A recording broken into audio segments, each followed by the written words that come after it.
I'm Allendale's chief meteorologist Ryan Martin with a look at your midday weather update. Latest surface analysis right now shows a low pressure sitting over West Virginia.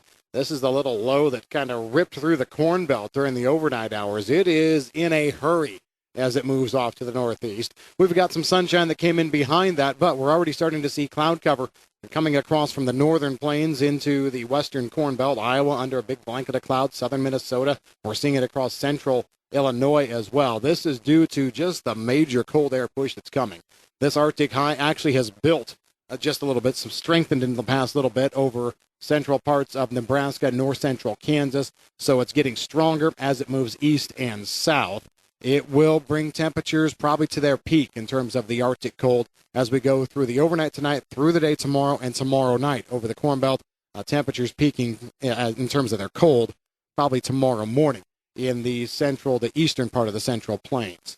Now, as we go from here, we're going to be moving into a somewhat dry forecast pattern. As a matter of fact, the latest model imagery that I'm looking at doesn't show a whole lot of major weather issues between, let's say, the end of the day tomorrow on through most of next week. I think we can see another little skip of snow, a little batch of snow trying to work through as this cold air arrives across parts of the Corn Belt. It doesn't look to be major at all, but we'll see a little precipitation around. And then dry again from tomorrow right on through most of next week. The latest model imagery that we're looking at says that we still have a good forecast window for moisture as we go from the 18th through the 19th and 20th of next week. Good strong front moving through. Looks like it's going to pick up a lot of its moisture off the Gulf. So as this low starts to move through portions of Oklahoma, Texas, I'm looking for moisture there to initially start as rain. And then we're going to be seeing cold air dive in behind. Where it gets a little bit interesting is what kind of form the precipitation will take across the Corn Belt. I'm looking for rain, Tennessee Valley, Ohio Valley. You get up into parts of central northern Indiana, northern Illinois, let's just say up toward the I-80 corridor. Does the cold air come in soon enough to make this an entirely snow event? Is it a rain changing to snow? Doesn't really matter, I guess, in my opinion right now. What matters is the equivalencies, and we can see half to 3/4 of an inch, so it could be a good drink coming again. But this also has the makings of something that could turn into a decent little snow event.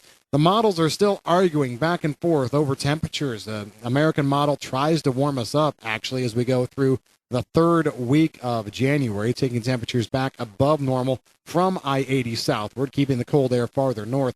To me, that looks a little bit overdone. I'm not sure whether we're able to do that, but at this point, we'll let the models argue. Now, the last time the models were arguing over how warm or how cold it was going to be, we found ourselves in December and warm air won out. I'm thinking this time around the Arctic highs are much better. They've been much stronger. We've changed our air masses here a little bit. So I'm not looking at as far north of a push of above normal air or even normal air. We're going to trend our forecast still toward, normal to slightly below on temperatures. Precipitation outside of that event, the 18th through the 20th, we're also not looking at a lot here either.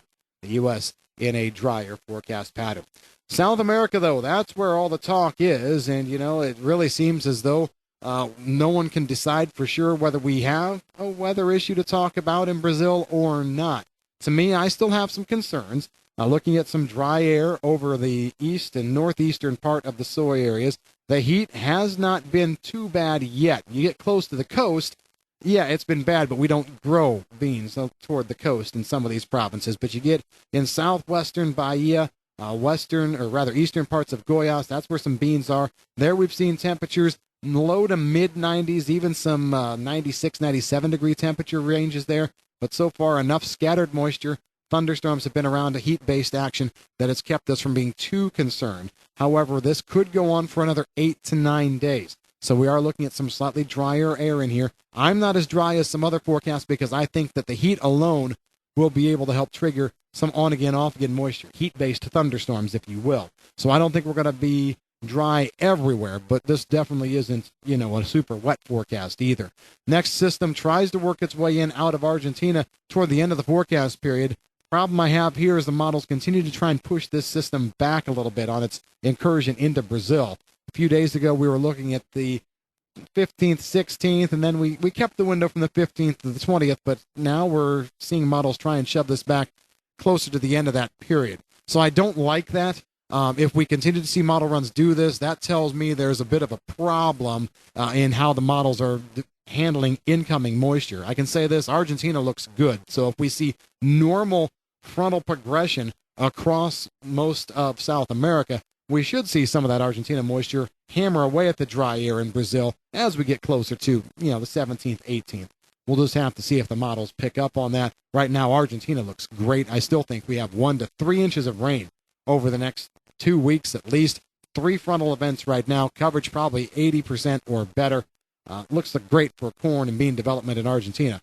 Still just want to watch real close this next 7, 8, 10-day period over Brazil. That's what we see in your forecast during the midday hours. If you've got any questions on the weather, give us a call at Allendale. I'm Chief Meteorologist Ryan Martin.